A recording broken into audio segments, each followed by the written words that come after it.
If one person paints their booth bright, then the booth next door now feels like it has to be bright. And the shops get brighter and brighter as that goes on.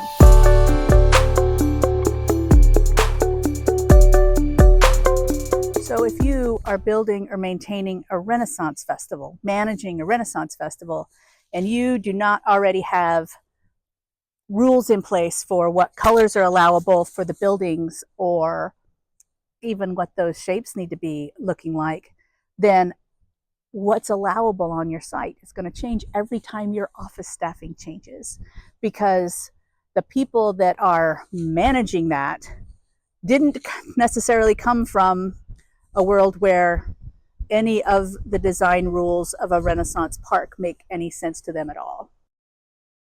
And so they don't necessarily think it matters at all. What does it matter if someone paints a booth their favorite color? Well, some shows do have very strict rules. In fact, there's many shows in the country where no one gets to wear purple except for the people in the royal court, because purple was so expensive to manufacture and so rarefied. And so the idea that you could paint a building purple doesn't work at all. But that's not actually the biggest problem with that. You know, paints today, you can buy any color that you can imagine at a paint store and even have it formulated for exterior, which every bit of paint out here needs to be that. But what happens is, if one person paints their booth bright, then the booth next door now feels like it has to be bright in order to stand out. And the shops get brighter and brighter as that goes on. The other thing going on is, traditionally what would make a Renaissance village on the day of royalty visiting be bright and cheerful is going to be the people in their costumes and ribbons in the trees and people's signage that should stand out from their booth, and the product people are selling that would be displayed on the doors as they're open to the public. Now, some aging can happen that will help a paint not look as garish. That would go a long way for fixing this orange thing going on behind me. But where you see that there's like some color variation where the stucco itself has got, you know, that's actually some real mold and aging on it. But a lot of shows do a great job of distressing paint jobs while they're fresh, so that they don't look quite as crisp. But a shop doesn't end up being brown and white or black and white because when you are limiting your colors. These colors all absolutely work. Colors being manufactured in the 16th century and before were all made with different minerals.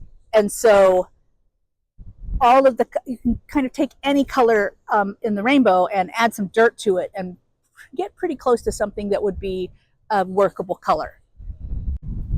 The showiness of a shop really should come from its trim and detail work. And some of the most beautiful shops have no paint on them at all. And all the color is in pops of stained glass and in the product that's displayed when the festival is open. Behind me right now are great examples of bright colors that are all earth-based. And so they still all work within the parameters of what made a color possible during the Renaissance period. But you really don't need any color at all to make a great looking booth. You need to fit into the rules of what made a building feel like a Renaissance building.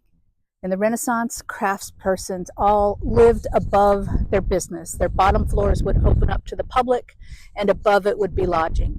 I've seen some really small shops that did a great job of this, just with a still life in a loft of a blanket and a nightside table and a lantern. You know, they didn't really live up there, but it looked like somebody lived up there without having to make a really elaborate shop. This booth has a large product line, so they need a lot of counter. But their showiness is all coming from the trim. You know, they They're fitting into the rules of steep roof lines, upstairs lodging, trim that makes it feel like it's a Tudor half timber. And I'll show you an example in a minute that's not a Tudor half timber, but still absolutely works. They don't all have to look Tudor, but they have to look like a building that would have existed in the Renaissance. And if you don't set parameters for what people can build in your park, what you get is a race to mediocrity.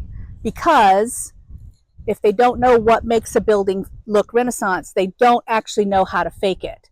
Like, one set of shutters does not an upstairs apartment make.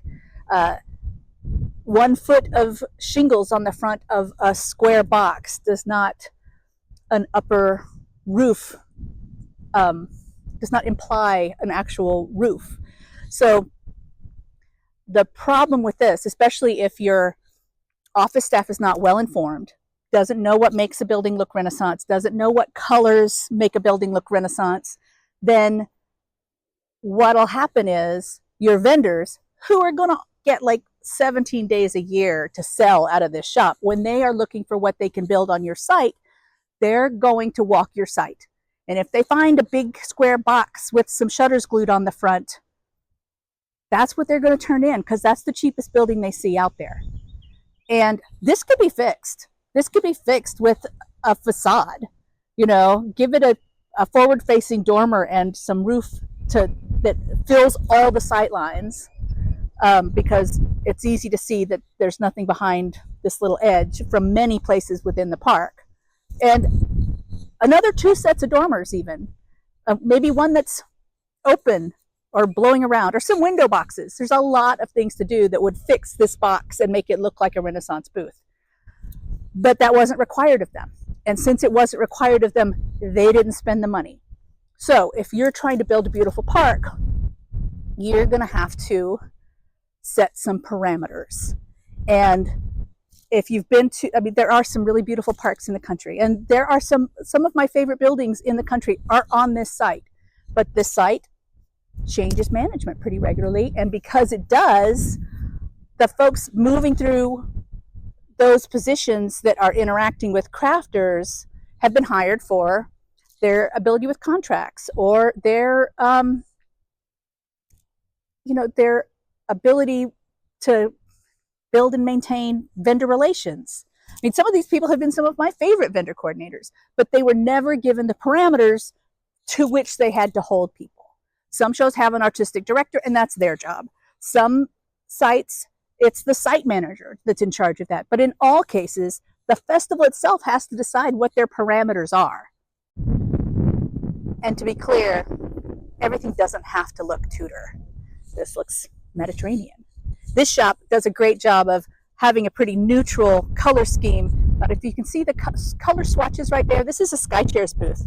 And so during the show, there's dozens of beautiful handcrafted hanging chairs in all these colors of the rainbow hanging inside the shop. And that's what the eye is drawn to, which is how it's supposed to be. The eye should be drawn to the product. The eye should be drawn to the characters. The eye should be drawn to the humans with whom guests are interacting. So, my darlings, I could do a whole video of ugly boxes that are trying to be Renaissance structures. And it wouldn't just be filmed at this site. It would be filmed at sites all over the country, because stuff slips through the cracks everywhere.